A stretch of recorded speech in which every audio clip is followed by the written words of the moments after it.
Figo, notre Figo, comme était commencement, maintenant et toujours dans les 7 de 5. Amen. Chez Kova, Jésus-Christ Saint-Michel, Ọlọ́run bàbá wa Abraham, Ọlọ́run bàbá wa Isaac, Ọlọ́run bàbá wa Ṣọ̀pá. Gẹ́gẹ́ bí ẹ ti dá ayé, ẹ dá àwọn èèyàn, ẹ ní ká wà láyé nípa ti ògo Jésù, nípa ti ọ̀rọ̀ Jésù. Àwa arájú ẹ bàbá wa yà mímọ́. Ẹ̀mí mímọ́ kó sọ̀kalẹ̀. Ẹ̀ṣẹ̀ tí a mọ̀, tí a ò mọ̀, tí àwọn ayé gbà fún ọrọ̀ wájú. Lórúkọ Jésù, ẹ sọ̀kalẹ̀. Ẹ wá yà mímọ́. Agbára rẹ kó sọ̀kalẹ̀ nínú ìjọ yìí. Lórúkọ Jésù Olúwa wa. Àmín. Àmín. Àmín lórúkọ Jésù. Je m'appelle Suprême Wole Shabi Bolatin Simeon. Je suis né à Savet. Mon père qui a fait que j'ai connu l'église du christianisme céleste. J'ai connu l'église en difficulté par le biais de mon papa Shabi Amos. C'était à 85 à Sabet. Mon papa était un homme spirituel. Lui aussi, il a connu l'église par des difficultés. Mais il était à l'église, il a connu l'église avant moi. Et c'est en 85 à Sabet qu'on a révélé qu'il a un petit enfant à qui il a l'étoile. Donc j'étais à Savet et mon papa m'a appelé. Mon village natal c'est à Alapia. Quand j'étais à Savet, j'étais arrivé là-bas et on m'a dit de tout faire pour le baptême. J'ai fait le baptême et c'est là que j'ai connu l'église en 86, je vais dire. 86. Je suis venu à Cotonou ici. J'avais des problèmes de santé. J'étais submergé. J'étais envoûté. Mais si vous me voyez aujourd'hui devant vous en train de parler, je rends grâce. Premièrement, au feu pasteur, au Chopa, qui a fait que je suis ici en train de parler. Sinon, je devais mourir. Et aussi, je rends grâce au pasteur actuel, Papa Adéoun. Je le rends grâce aussi. Aussi, Papa Lachimi, tous les dignitaires de l'église, en particulier dans la région de l'Atlantique, notre pasteur, qui est là, Papa Kiki Toussaint. Et aussi, notre président de la sous-région, Adétana Omer, je les remercie beaucoup. C'est par leur bien que je suis ici à présent. Parce que quand j'ai connu l'église, j'étais un peu submergé, l'église m'a guéri. Je crois un peu en arrière. Je suis là. Mon grand-père c'était un douanier, je suis là. Je suis le seul dans ma famille par rapport à ma santé. Il m'a autorisé de faire le baptême et l'Esprit Saint. On fait le baptême en l'année 86-87 par j'étais à Konsombo, le devancier Degoro Denis, c'est lui qui m'a fait le baptême. Et l'Esprit Saint, j'ai connu l'Esprit Saint, a commencé par me secouer.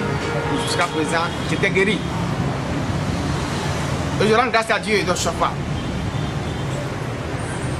qui a amené cette église pour pouvoir sauver les pauvres. Nous sommes les pauvres. Je disais bien, si ce n'était pas l'église céleste, j'allais déjà mourir. Parce que les parents ne voulaient pas, ma femme ne voulait pas, que je sois vivant, malgré que je suis l'enfant unique à ma maman. Ma maman s'appelle Okpara Odjo. Elle est féticheuse. Elle a pris son chemin. Donc je suis l'enfant unique à ma maman. Chemin faisant, j'ai commencé par la force de vision de faire les travaux spirituels. Et en 2013, Dieu m'a mené à cet emplacement qui est la paroisse Apollois de Kendenou. C'est le 13 août 2013 que nous avons connu ici. Et sur le 13 août 2013, nous avons une révélation terrible. Nous avons qui? Ma femme et moi, dans le ciel visionnaire, qui s'appelle Mariette Agbakou. Nous jetons ici, nous avons une vision terrible. Et cette vision, Dieu ne choque pas, nous a dit de ne rien dire à quelqu'un. L'Esprit Saint a interdit toutes les révélations qu'on nous a montrées ici. Nous a dit de ne pas rien dire. Mais nous avons fait des enregistrements sur la carte mémoire. Et chemin faisant, je suis ici. On faisait la prière. Ici, on implore Dieu comme toute personne. Mais ce que nous avons à vous dire ce matin, avant d'aborder un peu le sujet, nous rendons grâce aussi à votre maison aussi, c'est-à-dire la prospérité de Daniel. Nous vous remercions beaucoup, puisque nous sommes indexés. Je pense que cette indication, ça vient de Dieu. C'est-à-dire que, moi, nous ne vous connaissons pas, mais vous nous connaissez. Aujourd'hui, nous sommes en train de parler, c'est par votre biais. Que le monde entier veut nous voir, veut nous écouter. Parce que jusqu'à présent, même le PDG, même je ne le connais pas. C'est lui qui me connaît par WhatsApp. Et voici, nous sommes ici aujourd'hui. Devant vous aussi en train de parler. Devant le monde. Donc nous vous remercions aussi la chaîne. Que Dieu va développer aussi votre initiative. Votre possibilité Daniel TV et tous les personnels. Après cela, nous sommes ici. Nous avons trouvé un peu de difficultés. Les difficultés que nous avons trouvées. Mais moi je ne vois pas comme difficulté. En dessous de la difficulté. Mais si tu es un élu de Dieu, si le signe de Dieu est avec toi, je pense que tout ce que nous avons de subir, donc ce n'est rien devant Dieu. Je sais que c'est Dieu qui m'a permis de venir ici. Il y a les gens qui ont des moyens, il y a les gens qui ont tout, mais Dieu ne leur a pas donné la santé. Nous rendons grâce à Dieu que nous sommes ici devant vous en train de parler aujourd'hui. Donc nous sommes ici, il y a des difficultés que nous avons trouvées depuis la création de l'église. Je pense que ce que moi je vais dire, je n'ai pas la liberté comme avant. Je n'ai pas la liberté, c'est la première difficulté que moi je vis. Il y a beaucoup de difficultés que je ne vais même pas énumérer ici. Mais nous rendons grâce à Dieu. Nous n'avons pas la liberté. Avant, on était un viveur, on faisait la vie, on nous appelait le sapeur, on les vivait, mais aujourd'hui, nous sommes privés de tout ça là. Donc la maison de Dieu est notre maison. Tout ce que nous faisions avant, on regarde la télé, à 6 h du matin, on n'a pas le faire. Depuis 2013, je n'ai plus jamais regardé la télé. Je vous le dis, depuis 2013, je n'ai plus jamais regardé la télé pour dire que sur la télé, parce que je n'ai pas le temps. C'est la maison de Dieu, c'est la paroisse ici, qui est ma maison, là où je dors. Je dors plus à la paroisse plus qu'à la maison. Donc avant, je vois que c'est un peu une difficulté pour moi, mais ce n'est pas une difficulté. Les choses de la vie ne m'intéressent plus, l'habillement ne m'intéresse plus, aller boire ne m'intéresse plus, aller danser ne m'intéresse plus. Mais comme il a dit, dans son verset, le verset 4, que je préfère rester dans la maison de Dieu jusqu'à l'éternité Tel est mon souhait. Et à tout moment, je suis ici. Je suis prévu de ces choses-là. La maison de Dieu est ma maison. Donc que Dieu soit avec. Donc après cela, nous sommes ici, on est en train de faire la prière. Nous rendons grâce à Dieu. Les conseils que nous allons dire aux gens dans le monde entier, le conseil n'est pas une personne, ni pasteur, ni évangélique. Nous les musulmans, nous, non même les qui se disent que c'est eux qui sont les pasteurs de ce monde-là. Le conseil n'est pas jamais personne. On ne finit jamais de grandir. Et qu'il faut que nous aimions notre Dieu sur la droiture. Il faut que nous nous aimons d'abord. Si nous ne nous aimons pas, on dit qu'on aime Dieu. On se trompe. Il a dit on ne se moque pas de Dieu. Dans Galates 6:7, on ne se moque pas de Dieu. Mais aujourd'hui, nous avons vu qu'on se moque de Dieu. Nous tous qui disons que nous on adore Dieu, on se moque de Dieu. On met Dieu devant. Mais on fait autre chose. On n'a pas l'amour du prochain. On n'a pas la charité. On n'a pas la crainte de Dieu. Donc, nous demandons à nous tous qu'on n'a qu'à laisser tout ça là. L'amour, le premier amour, c'est l'homme qui est devant toi. L'homme que tu vois, c'est lui qui est le premier homme, qui est ton premier Dieu. Tu n'es pas ton homme qui est avec toi, ton penchant que tu vois. Et tu vas dire que tu aimes Dieu. Ce n'est pas le fait que tu es le pasteur, ce n'est pas parce que tu as des moyens, tu as l'argent, tu finances, tu fais que tu as un paradis. Il y a quelqu'un que moi j'ai suivi un jour. J'ai suivi ça un jour. Et sur WhatsApp, qu'est-ce qu'ils ont fait? Ils ont dit que la personne a de l'argent. Il a des milliards, il a des millions. Et un jour, qu'est-ce qu'il a fait? Et quand son papa est décédé là, il est allé faire quoi? Il a amené le papa au cimetière. Il a climatisé le cimetière. Climatiser le cimetière pour papa. Peut-être, quand le papa était vivant là, il ne s'occupait pas de lui. Mais le jour que papa est mort, qu'est-ce qu'il a fait? Il a amené au cimetière. Il a fait cimetière climatisé. Moi, je me suis dit que cimetière climatisé là, c'est pas ça que ton papa voit le paradis. Hein. Moi, j'ai dit ça. Ce qui va faire que tu fais le paradis là, c'est toi-même ici là. Peut-être même, ce qu'il a fait même, il va voir la chair là-bas, parce qu'il a été de juger le père vivant ici.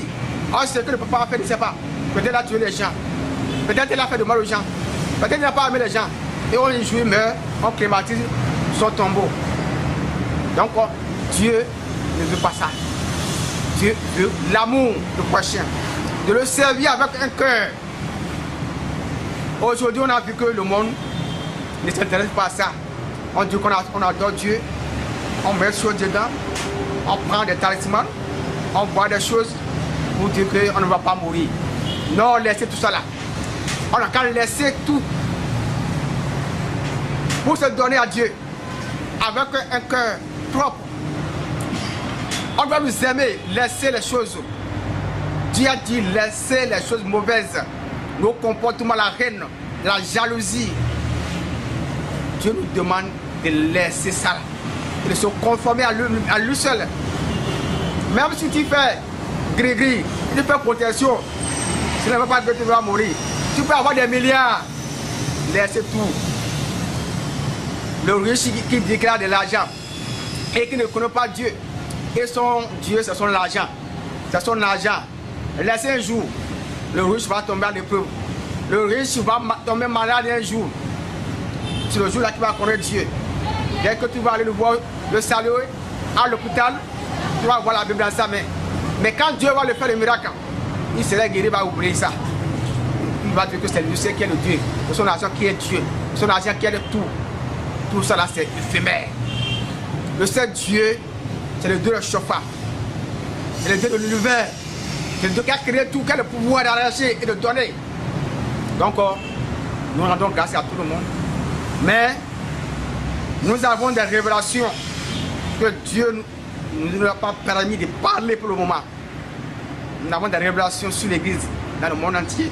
Et Dieu nous a dit de ne pas parler pour le moment, je pense que sur les a sonné,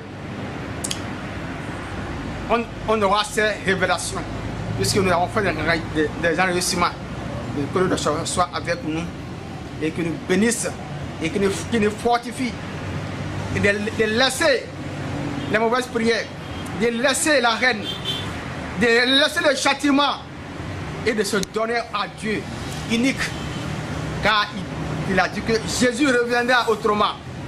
Effectivement, Jésus va revenir.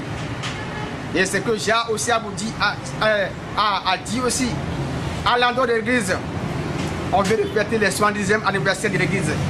Je pense que Dieu nous demande de se repentir, de laisser. Le temps est arrivé.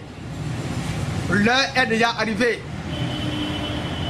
Nous ne sommes pas des grands dans l'église terrestre, mais nous avons appris que, oui, l'Esprit Saint avait dit que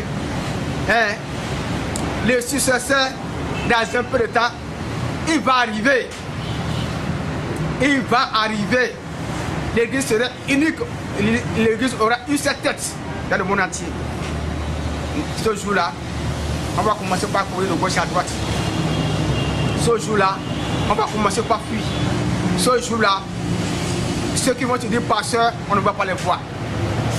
Donc, on a qu'à laisser le Dieu seul agir. Le Dieu de chaque fois seul agir. Et bientôt, il va agir par la grâce de Dieu. Nous vous remercions beaucoup. Le but 16 que j'ai lancé à l'endroit de jeunes. Moi aussi, je suis un jeune. Nous sommes tous des jeunes. Le message à lancer est que on a qu'à avoir la crainte de Dieu. D'abord, le jeune va avoir la crainte de Dieu. Et la crainte de Dieu là doit commencer par chaque chargé. Avant de faire le baptême à n'importe quel jeune, des règlements de l'église. Comment on doit se comporter? Comment on doit laisser les choses que nous faisons avant, les choses charnelles, on doit avoir le respect. Pour les dépenser, aujourd'hui, il n'y a plus de respect dans l'église céleste. Les gens n'ont plus de respect. Ils n'ont pas la crainte de Dieu. Ils n'ont aucune formation. C'est ça, aucune formation. Hein? Et puis je reviens en arrière pour dire que le conseil que j'ai même a dit à l'endroit des jeunes aussi, c'est aussi à l'endroit du foyer. Parce que quand le Dieu parlait dans Timothée, 1 Timothée 3, a dit que un bishop qui doit éduquer, il doit d'abord éduquer sa maison. L'éducation là doit aller d'abord à chaque famille. Tu dois éduquer ton enfant dès sa naissance. Si toi le papa tu n'es pas exemplaire, si toi le papa tu sors, toi le papa tu frappes ta femme, tu ne donnes pas à manger, toi le papa tu as des bureaux, toi le papa tu vas au service le matin à 7h et le soir, l'enfant ne te voit pas, peut-être te voit, tu reviens quasiment à 3h du matin. Comment les enfants peuvent recevoir l'éducation? Donc le conseil doit répartir à l'endroit de chaque foyer. On doit éduquer nos enfants. Dès leur naissance, le papa doit être exemplaire. La maman et le papa doivent avoir de l'entente une union entre eux. Mais si le papa de chaque maison n'éduque pas son enfant, et les enfants grandissent à leur manière, tu ne peux pas dire à ton enfant d'aller à l'église. Si tu es musulman, ton enfant va dire, il va te suivre. Si tu es catholique, ton enfant va te dire, il va te suivre. Si tu es chrétien céleste, ton enfant va te dire, il va te suivre. Aujourd'hui, nous avons connu des chrétiens et des pasteurs qui ils ont leurs enfants, ils ne peuvent pas même éduquer leurs enfants. À la maison d'abord, avant de venir à l'église. L'éducation, c'est à la maison d'abord. Chaque foyer doit éduquer ses enfants d'abord, avant de dire des confessions religieuses, catholiques, protestants, évangéliques. Donc l'éducation doit quitter d'abord dans la maison. Il doit pouvoir éduquer ton enfant à la maison. Et pour éduquer toi, tu dois être exemplaire. Il a dit, Jésus a parlé dans Matthieu 5, 13. Nous sommes le sel du monde. Le sel. Et si le sel presse à ta bête. Si toi, le papa, le maman, tu ne peux pas parler, éduquer ton foyer, comment tu peux éduquer? En tant que chargé, tu peux venir éduquer les gens, les jeunes à l'église. Toi-même, le chargé, tu n'es pas exemplaire. Toi-même, le pasteur, tu n'es pas exemplaire. Tu ne peux pas éduquer tes enfants. Et tu veux venir éduquer le monde. Donc l'éducation c'est d'abord à la maison. Chaque foyer doit éduquer ses enfants. Ce que tu fais, ce n'est pas bon. L'habillement, les habillements, aujourd'hui nous voyons les habillements aussi, on prend tous les habillements. Les jeunes s'habillent. Mais toi, le moment où tu es là, tu vois, ton enfant s'habille d'une manière qui n'est pas bon, on voit des pelles derrière, et toi, le moment, tu es content. Tu ne peux pas éduquer ton enfant. Toi, pourquoi tu vois ça? Tu ne peux pas éduquer. Tu connais que mon enfant, ce n'est pas bon. On a vu des enfants de pasteurs qui font ça. Donc, l'éducation, c'est à la maison d'abord, avant de venir à l'église. Et de venir à l'église, toi, le chargé, en tant que berger, en tant que pasteur, nous disons que nous devons avoir la rigueur. Pour épargner ces genre de choses, c'est la rigueur. Sans la rigueur, rien ne peut pas évoluer. La rigueur va avoir l'Esprit Saint. L'Esprit Saint nous permet d'avoir la rigueur et de dire la vérité à nos enfants, à nos jeunes. Donc, l'éducation que nous avons à dire aux jeunes, donc c'est l'éducation qui doit être d'abord à la maison. Dans chaque foyer d'abord, avoir les dits de venir à l'église. Et toi, sur le chargé aussi, le berger aussi, qui doit être un homme exemplaire pour pouvoir éduquer d'autres personnes. Donc, que Dieu soit avec nous. Et le message que nous avons à lancer à l'endroit de ceux qui me disent, qui critiquent d'autres personnes, en particulier notre église, ce que nous avons à dire à tous ceux-là, Dieu n'a qu'à nous pardonner. Puisque toi qui dis que telle église n'est pas bon, toi tu es bon. Celui qui dit que telle église est mauvaise, lui il est mauvais, lui il est bon, répondez-moi. Celui qui dit que telle paroisse c'est bon, paroisse c'est bon. C'est la seule paroisse, Dieu ne regarde pas. Ce n'est pas l'église céleste qui va l'amener au paradis, mon frère. Ce n'est pas l'église céleste qui va nous amener au paradis. Ce n'est pas catholique qui va nous amener au paradis. Ce n'est pas musulman qui va nous amener au paradis. Toi, ce que tu fais là, ta compréhension là, toi qui es bon là. C'est ça. Toi là qui juge une autre personne, toi tu es bon. Donc, tous ceux qui disent ça là, ils disent, parce que nous, on a tout ce qu'ils disent là, ça ne nous fait pas peur. Si nous regardons l'Ancien Testament, on a regardé sur l'Ancien Testament aussi, comment les gens ont critiqué. Mais Dieu avait envoyé Moïse dans la terre, en Égypte, il a qu'à sauver les enfants d'Israël. Vous savez ce qui s'est passé? Comme Dieu a aimé la terre d'Israël, qui est notre église céleste, il nous dit, si nous référons en arrière, quand Dieu avait envoyé Moïse vers Pharaon pour aller sauver les enfants d'Israël, qu'est-ce qui s'est passé? Vous le savez bien, ils sont dans les malheurs. Mais quand il a traversé, Dieu a parlé à Moïse, la mer s'est fendue en deux, et les enfants d'Israël sont rentrés dedans là. Et les ennemis sont tombés, sont chutés. Qu'est-ce que les enfants d'Israël ont dit? En marchant dans le désert, ils ont dit qu'ils sont fatigués. Ils sont fatigués de leur Dieu là. S'ils savaient, il allait rester encore en Égypte. C'est ce comportement est encore à nos ères actuelles. Je ne sais pas si c'est 20e, nous sommes au 20e siècle ou 19e siècle. L'homme est toujours comme ça. L'être humain est toujours comme ça. Les critiques. Donc ce que moi je vois là, c'est là où il y a la lumière, c'est là la force, c'est là la puissance, c'est là où on est là pour détruire ce chemin-là. Donc ceux qui critiquent là, on a qu'à laisser. Dans un peu de temps là, Dieu fera. Et ça va aller par la grâce de Dieu.